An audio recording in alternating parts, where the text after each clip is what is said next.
Hi guys, ನಮಸ್ತೆ. ಎಲ್ರು ಹೇಗಿದ್ದೀರಿ? ನಾನ್ ತುಂಬಾ ಚೆನ್ನಾಗಿದ್ದೀನಿ. ನೀವೂ ತುಂಬಾ ಚೆನ್ನಾಗಿದ್ದೀರಾ ಅಂತ ಭಾವಿಸ್ತಾ ಇದ್ದೀನಿ.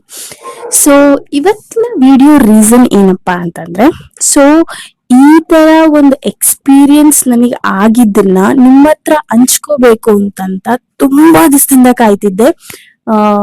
ಆಕ್ಚುಲಿ ಈ ವಿಡಿಯೋ ನಾನು 3 months ಬ್ಯಾಕೆ ಮಾಡ್ಬೇಕಂತ ಅನ್ಕೊಂಡೆ. ಸೊ ಓಕೆ, ನಾನ್ ಸ್ವಲ್ಪ ದೃಷ್ಟಿ ನಜರ್ ಇದೆಲ್ಲ ಬಿಲೀವ್ ಮಾಡೋದ್ರಿಂದ ಆದ್ಮೇಲೆ ಮಾಡೋಣ, ಆಗಕ್ಕಿಂತ ಮುಂಚೆ ಯಾಕೆ ಅಂದ್ಬಿಟ್ಟು ನಾನು ವಿಡಿಯೋ ಮಾಡಿರ್ಲಿಲ್ಲ. ಸೊ ಈ ವಿಡಿಯೋ ಯಾವ್ದ್ರ ಬಗ್ಗೆ ಇರುತ್ತೆ ಅಂತಂದ್ರೆ ಆ ತಿರುಪತಿ ತಿಮ್ಮಪ್ಪನ ಬಗ್ಗೆ, ಅದು ನಾವು ಮಾಡಿದ ಸುಪ್ರಭಾತ ದರ್ಶನದ ಬಗ್ಗೆ. ಓಕೆ, ಆಕ್ಚುಲಿ ಈ ತರ ವಿಡಿಯೋ ಎಕ್ಸ್ಪ್ಲೈನ್ ಮಾಡಿರೋದು ಕನ್ನಡದಲ್ಲಿ ಇದೆಯೋ ಇಲ್ವೋ ನನಗ್ ಗೊತ್ತಿಲ್ಲ. ಬಟ್ ಇದನ್ನ ನಾನು ಒಂದ್ಸತಿ ಹಂಚ್ಕೋಬೇಕು, ಜನನು ಕೂಡ ಈ ತರ ದೇವ್ರ ದರ್ಶನ ಮಾಡ್ಬೇಕು. ಸೊ ನನ್ನಿಂದ ಕೆಲವೊಬ್ರಿಗೆ ಇನ್ಫಾರ್ಮೇಶನ್ ಸಿಗ್ಲಿ, ಹೆಲ್ಪ್ ಆಗ್ಲಿ ಅಂತಂತ ಈ ವಿಡಿಯೋ ಮಾಡ್ತಾ ಇದ್ದೀನಿ. ಸೊ ಬನ್ನಿ ವಿಡಿಯೋ ಒಳಗಡೆ ಹೋಗೋಣ. ಸೊ ಏನಪ್ಪಾ ಅಂತಂದ್ರೆ, ನಾನು ಡಿಸೆಂಬರ್ ಸ್ಟಾರ್ಟಿಂಗ್ ಅಲ್ಲಿ 2025 ಡಿಸೆಂಬರ್ ಸ್ಟಾರ್ಟಿಂಗ್ ಅಲ್ಲಿ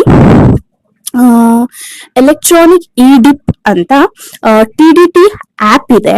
ಸೊ ಆ ಆಪ್ ಅಲ್ಲಿ ಎಲೆಕ್ಟ್ರಾನಿಕ್ ಇ ಡಿಪ್ ಅಂತ ಅಂದ್ಬಿಟ್ಟು ಒಂದು ನಿಮ್ಗೆ ಅಪ್ಲಿಕೇಶನ್ ಇರುತ್ತೆ. ಸೊ ಸೇವಾಸ್ ಅದು ಕಾಲ್ ಮಾಡ್ತಾ ಇರ್ತಾರೆ, ಟೈಮ್ ಸಿಕ್ತಾಗ ನೋಡ್ಕೊಂಡು ಆಗ್ತಾ ಇರ್ಬೇಕು. ಸೊ ಅಪ್ಲಿಕೇಶನ್ ಹೇಗ್ ಹಾಕ್ಬೇಕು ಫಸ್ಟ್ ಈ ವಿಡಿಯೋ ನೋಡಿ ಪೂರ್ಣ ಕೇಳಿ. ನಿಮ್ಗೆ ಇಷ್ಟ ಆದ್ರೆ ಕಮೆಂಟ್ ಸೆಕ್ಷನ್ ಅಲ್ಲಿ ಆಪ್ ಲಿಂಕ್ ಅಂಡ್ ಅಪ್ಲಿಕೇಶನ್ ಅಂತ ಕಳಿಸಿ. ನಾನು ಅದನ್ನ ಹೇಗ್ ಫಿಲ್ ಮಾಡಬೇಕು, ಯಾವ ರೀತಿ ಹಾಕ್ಬೇಕು ಅನ್ನೋ ವಿಡಿಯೋ ಕೂಡ ಮಾಡ್ತೀನಿ. ಫಸ್ಟ್ ನನಗಾದಂತಹ ಸುಪ್ರಭಾತ ದರ್ಶನದ ಎಕ್ಸ್ಪೀರಿಯನ್ಸ್ ನಿಮ್ಮ ಹತ್ರ ಹೇಳ್ಬೇಕು ಅಂತ ಅನ್ಕೊಂಡಿದೀನಿ. ಸೊ ಏನಪ್ಪಾ ಅಂತಂತಂದ್ರೆ, ನಾನು ಆಪ್ ಅಲ್ಲಿ ಅಪ್ಲಿಕೇಶನ್ ಆಗಿದ್ದೆ. ದೇವರ ದಯೆಯಿಂದ ನಾನು ಫಸ್ಟ್ ಟೈಮ್ ಹಾಕಿದ್ದು, ಫಸ್ಟ್ ಟೈಮೇ ನಮ್ಗೆ ಲಕ್ಕಿ ಡಿಪ್ ಬಂತು. So I am very happy. But ನಾನು ಹ್ಯಾಪಿನ ಕಂಟ್ರೋಲ್ ಮಾಡ್ಕೊಂಡೆ. ಯಾರಿಗ್ ಗೊತ್ತು, ಇನ್ನು 3 ತಿಂಗಳಿದೆ, ಆ ಒಳಗಡೆ ಏನಾಗ್ಬೋದು ಅಲ್ವಾ? ಸೊ ಬಟ್ ದೇವ್ರು ನಮ್ಮನ್ನ ನೋಡ್ಬೇಕಂತ ಅನ್ಕೋಬೇಕು. ನಾವು ದೇವ್ರನ್ನ ನೋಡ್ಬೇಕು ಅಂತ ಅನ್ಕೊಂಡ್ರೆ ಖಂಡಿತವಾಗ್ಲೂ ಆಗಲ್ಲ. ಅವ್ರು ಯಾವತ್ತು ನಮ್ಮನ್ನ ನೋಡ್ಬೇಕಂತ ಅನ್ಕೊಂತಾರೋ ಅವತ್ತು ಹಾಗೆ ಆಗುತ್ತೆ. ಸೊ ಸುಪ್ರಭಾತ ದರ್ಶನ ಅಂತ ಅಂದ್ರೆ ಏನು ಅಂದ್ರೆ, ದೇವ್ರನ್ನ 100 feet 100 or 50 feet ಡಿಸ್ಟೆನ್ಸ್ ಅಲ್ಲಿ ನಾವು ನೋಡ್ತೀವಿ. ಅದು ನನಗೆ ಮರೆಯಕ್ ಸಹ ಆಗ್ತಾ ಇಲ್ಲ. ಫುಲ್ ಅಷ್ಟು ನನಗೆ ಜನರಲಿ ನಾವು ತಿರುಪತಿಗೆ ಹೋದ್ರೆ ತಿರುಪತಿಲಿ ದರ್ಶನ ಹೇಗಾಗುತ್ತಂತಂದ್ರೆ, ಜಯ ವಿಜಯ ಇರ್ತಾರಲ್ಲ, ಅವ್ರಿಗೆ ಮುಂದೆ ಒಂದು ಗೇಟ್ ತರ ಮಾಡಿರ್ತಾರೆ, ಲೈಕ್ ಸ್ಟ್ಯಾಂಡ್ ತರ ಮಾಡಿರ್ತಾರೆ. ಆ ಸ್ಟ್ಯಾಂಡ್ ಹತ್ರ ನಿಂತ್ಕೊಂಡು ನೋಡ್ತೀವಿ. ದೇವ್ರು ಆಕ್ಚುಲಿ 7 ಡೋರ್ಸ್ ಇರುತ್ತೆ. 7 ಡೋರ್ಸ್ ಬಿಟ್ಟು ಮುಂದೆ ಇರ್ತಾರೆ. ಬಟ್ ನಮಗೆ ಚಿಕ್ಕ ತರ ಕಾಣುತ್ತೋ ಇಲ್ಲ ಏನ್ ಕಾಣುತ್ತೋ, ದೇವ್ರ ದರ್ಶನ ಬಂದು ನಮ್ಗೆ ಜಯ ವಿಜಯ ಇರ್ತಾರಲ್ಲ ಅಲ್ಲಿಂದ ತೋರಿಸ್ತಾರೆ.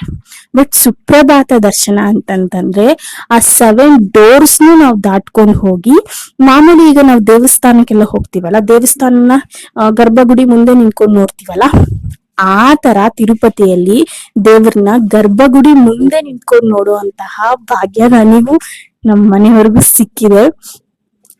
ಆ ಎಕ್ಸ್ಪೀರಿಯನ್ಸ್ ಹೆಂಗಿತ್ತು ಅಂತಂದ್ರೆ, ಮೈಯೆಲ್ಲ ಒಂಥರ ರೋಮಾಂಚನ. ನನ್ಗೇನು ಕಾಣ್ತಾ ಇಲ್ಲ ಅಲ್ಲಿಗೆ ಹೋದಾಗ. ಫುಲ್ ಚಳಿ ಆಗ್ತದೆ, ಮಂಜ್ ಆಗ್ತದೆ. ದೇವ್ರ ಅಷ್ಟು ಹತ್ರದಿಂದ ನೋಡ್ಬೇಕು. ಐ ವಾಸ್ ಲೈಕ್ ಹೆಂಗ್ ನಿಂತ್ಕೊಂಡ್ಬಿಟ್ಟಿದೀನಿ ನಾನಂತೂ. ಅವ್ರು ಎಳಿತಿದ್ದಾರೆ ಮುಂದೆ ಹೋಗಿ ಅಂತ, but I am not ready to go at all. Excitement, over action ನೀವೇನಾರ ಅನ್ಕೊಳ್ಳಿ, ಬಟ್ ನನಗೆ ಮಾತ್ರ ನನ್ಗೆ ಈಗ ಸಹ ಹೇಳ್ತೀನಿ, ನನಗೇನ್ ಅವ್ರದ್ದು ಕಿರೀಟ 2 ಕೈ ಹಿಂಗ್ ಇಟ್ಟಿರ್ತಾರಲ್ಲ, ಅದು ಬಟ್ಟೆ ರೆಡ್ ಅಂಡ್ ಗ್ರೀನ್ ಕಲರ್ ರೇಷ್ಮೆ ಬಟ್ಟೆ. ನನಗೆ ಅಷ್ಟೇ ಕಂಡಿದ್ದು, ಏನ್ ನನ್ ಫುಲ್ ಮಂಜ್ ಆಗೋಯ್ತು ಕಣ್ಣೆಲ್ಲ. ಸೊ ಏನಾರು ಕೇಳ್ಕೋಬೇಕು ಅನ್ನೋದು ಕೂಡ ಮೈಂಡಿಗೆ ಬರಲ್ಲ ಅಲ್ಲಿ ಹೋದಾಗ. ದೇವ್ರ ಅಯ್ಯೋ ಹೋಗಿದ್ವಲ್ಲ, ದೇವ್ರ ಹತ್ರ ಏನು ಕೇಳಲೇ ಇಲ್ವಲ್ಲ, ನೋ, ಏನು ಬರಲ್ಲ ಮೈಂಡಿಗೆ.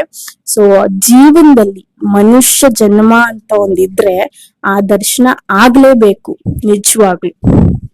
ಸೊ ರೂಲ್ಸ್ ಹೆಂಗಿರುತ್ತೆ ಅಂತಂದ್ರೆ ನಮಗೆ 3:44 ಆಗ ದರ್ಶನ ಆಗುತ್ತೆ. ಆಯ್ತು ನಮಗೆ ಆಕ್ಚುಲಿ 3:44. ಅದಕ್ಕಿಂತ ಮುಂಚೆ ಏನೇನ್ ರೂಲ್ಸ್ ಇರುತ್ತೆ ಅಂತಂದ್ರೆ ಚೆಕಿಂಗ್ ಇರುತ್ತೆ. ನಾವು ಆಲ್ಮೋಸ್ಟ್ 10 o'clock ಹೋಗಿ ಕುತ್ಕೋಬೇಕಂತ ಏನಿಲ್ಲ. ರಾತ್ರಿ ಎಲ್ಲಾರ್ಗು ದರ್ಶನ ಮಾಡೇ ಮಾಡಿಸ್ತಾರೆ. ಸೊ 1:30 2 o'clock ಒಳಗಡೆ ಹೋದ್ರೆ ಅವ್ರ ಡಾಕ್ಯುಮೆಂಟ್ಸ್ ಎಲ್ಲ ತಗೊಂಡೋದ್ರೆ ನಿಮ್ಗೆ ಚೆಕ್ ಮಾಡಿ ಒಳಗಡೆ ಬಿಡ್ತಾರೆ. ಆನಂದ ನಿಲಯ ಇರುತ್ತಲ್ಲ, ಅಲ್ಲಿ ಹೋಗಿದ ತಕ್ಷಣ ಸುಪ್ರಭಾತ ಸ್ಟಾರ್ಟ್ ಮಾಡ್ತಾರೆ. ಫುಲ್ ಶಾಂತವಾಗಿರುತ್ತೆ ಸುಪ್ರಭಾತ. ಅವರು ಹೇಳ್ತಾರೆ, ನಾವು ಹೇಳ್ತಾ ಇರ್ತೀವಿ. ಸುಪ್ರಭಾತ ಮುಗಿದ ತಕ್ಷಣ ಡೋರ್ ಓಪನ್ ಮಾಡಿ ಎಲ್ಲಾರನ್ನೂ ಒಳಗಡೆ ಬಿಡ್ತಾರೆ. ಲಿಟ್ರಲಿ ಆ 7 doors ಒಳಗಡೆ ಹೋಗ್ತೀವಲ್ಲ, ಅಷ್ಟು ಸಾಕು ಜನ್ಮಕ್ಕೆ ಅನ್ಸ್ಬಿಡುತ್ತೆ. ಸೊ ನನಗೆ ಹೇಗೆ ಎಕ್ಸ್ಪ್ಲೈನ್ ಮಾಡ್ಬೇಕಂತ ಗೊತ್ತಾಗ್ತಿಲ್ಲ. ಸೂಪರ್ ಆಗಿತ್ತು ಎಕ್ಸ್ಪೀರಿಯನ್ಸ್ ಮಾತ್ರ. ಲೈಟ್ ಇರಲ್ಲ, ಓನ್ಲಿ ದೀಪದ ಬೆಳಕಲ್ಲಿ ದೇವ್ರನ್ನ ನೋಡೋದು. ತಣ್ಣಗಾಗ್ತಿತ್ತು ಗುರು. ಹೊಟ್ಟೆ ಒಳಗಡೆ ಎಲ್ಲ ಒಂಥರ ಏನೋ ಆದಂಗೆ, ಚಿಟ್ಟೆ ಬಿಟ್ಟಂಗೆ. ನಿಜವಾಗ್ಲು ಆ ದೇವ್ರು ನಮ್ಮನ್ನ ನೋಡ್ಬೇಕು ಅಂತ ಅನ್ಕೊಂಡೋ ಏನೋ ಅವಕಾಶ ನಮಗೂ ಸಿಕ್ಕಿತ್ತು. ಬಟ್ ನಾನು ಯಾವತ್ತೂ ಹಾಕಿರ್ಲಿಲ್ಲ. ಆಕ್ಚುಲಿ ವೈಕುಂಠ ದ್ವಾರ ದರ್ಶನಕ್ಕೆ ಒಂದ್ಸತಿ ಅಪ್ಲೈ ಮಾಡಿದ್ದೆ, ಬಟ್ ಅದ್ ರಿಜೆಕ್ಟ್ ಆಗೋಯ್ತು. ಎಲ್ಲರಿಗೂ ಸಿಕ್ಕಲ್ವೇನೋ ಬಿಡು ಅಂತ ಅನ್ಬಿಟ್ಟು ಅದೇ ತರ ಇನ್ನೊಂದ್ಸತಿ ಸುಪ್ರಭಾತ ದರ್ಶನ ಅಂತ ನನ್ಗೆ ಅಪ್ಲಿಕೇಶನ್ ಇದೆಯಲ್ಲ ನನ್ನ ಮೊಬೈಲ್ ಅಲ್ಲಿ ನೋಟಿಫಿಕೇಶನ್ ಬಂತು. ಆದ್ರೆ ಆಗುತ್ತೆ ಬಿಡು ಅಂತೇಳಿ ಹಾಕ್ದೆ. ನೋಟಿಫಿಕೇಶನ್ ಬಂದಿದ ತಕ್ಷಣ ನಾನು ಫಟ್ ಅಂತ ಹಾಕ್ಬಿಟ್ಟೆ. ನಮ್ ಪುಣ್ಯಕ್ಕೆ ಸಿಕ್ತು. ತುಂಬಾ ಚೆನ್ನಾಗಿತ್ತು ಎಕ್ಸ್ಪೀರಿಯನ್ಸ್. ಜನ್ಮ ಅಂತ ಇದ್ರೆ ಅದು ನಾನು ನೋಡ್ಬೇಕು. ಇಷ್ಟೇ ಪುಣ್ಯ ಮಾಡಿದ್ದೆ ಇತ್ತು ಅನ್ಸುತ್ತೆ, ನನಗೆ ಸಿಕ್ತು. ಸೊ ನೀವು ಆತರ ದರ್ಶನ ಮಾಡ್ಬೇಕು, ನೀವು ನೋಡ್ಬೇಕು ಅಂತ ಅನ್ಕೊಂಡ್ರೆ ದಯವಿಟ್ಟು ಆಪ್ ನ ಡೌನ್ಲೋಡ್ ಮಾಡ್ಕೊಂಡು ನಿಮ್ಗೆ ನೋಟಿಫಿಕೇಶನ್ ಬಂದಾಗ ಹಾಕ್ತಾ ಇರಿ. ಅದೃಷ್ಟ ಇದ್ದೇ ಇರುತ್ತೆ, ಯಾವಾಗಾದ್ರೂ ಸಿಕ್ಕೇ ಸಿಗುತ್ತೆ. ಸೊ ಇವತ್ತೆಲ್ಲ ಅಂದ್ರೆ ನಾಳೆ ಅಲ್ಲ ಅಂದ್ರೆ ನಾಡಿದ್ದು ಅಲ್ವಾ. ಸೊ ಟ್ರೈ ಮಾಡ್ತಾ ಇರಿ. ದೇವ್ರನ್ನ ನಿಜವಾಗಿ ನಾವು ಮನುಷ್ಯ ಆಗಿ ಜನ್ಮ ಪಡೆದಿದ್ದೀವಿ ಅಂದ್ಮೇಲೆ ಒಂದು ಸತಿ ಆದ್ರೂ ಅದನ್ನ ನೋಡ್ಲೇಬೇಕು. ಸೊ ಹೇಗ್ ಮಾಡ್ಬೇಕು, ಯಾವ ತರ ಅಪ್ಲಿಕೇಶನ್ ಆಗ್ಬೇಕು ಅಂತ ನಿಮ್ಗೆ ಇಷ್ಟ ಇದ್ರೆ, ಮೀನ್ಸ್ ಕ್ಯೂರಿಯಾಸಿಟಿ ಇದ್ರೆ ಕಮೆಂಟ್ ಸೆಕ್ಷನ್ ಅಲ್ಲಿ ಆಪ್ ಅಂತ ಕಮೆಂಟ್ ಮಾಡಿ, ಇಲ್ಲ ವಿಡಿಯೋ ಮಾಡಿ ಅಂತಂದ್ರು ಕೂಡ ನಾನು ವಿಡಿಯೋ ಮಾಡ್ತೀನಿ ಯಾವ ತರ ಅಪ್ಲಿಕೇಶನ್ ಹಾಕ್ಬೇಕು ಅಂತ ಅಂದ್ಬಿಟ್ಟು. ಸೊ ಇದಾಗಿತ್ತು ಇವತ್ತಿನ ವಿಡಿಯೋ. ನನಗೆ ತಡೆಯಕ್ ಆಗ್ತಾ ಇರಲಿಲ್ಲ. ಯಾವಾಗ ನಾನು ವಿಡಿಯೋ ಆನ್ ಮಾಡ್ಕೊಂಡು ಕ್ಯಾಮ್ರಾ ಆನ್ ಮಾಡ್ಕೊಂಡು ನಿಮ್ಗೆಲ್ಲ ಎಕ್ಸ್ಪ್ಲೈನ್ ಮಾಡ್ತೀನೋ ಅನ್ನೋಷ್ಟು ನನಗೆ ಖುಷಿ ಆಗ್ಬಿಟ್ಟಿತ್ತು. ಖುಷಿ ಅಂದ್ರೆ ಒಂಥರ ಎಕ್ಸೈಟ್ಮೆಂಟ್, ಯಾವಾಗ ಅನ್ನೋ ತರ.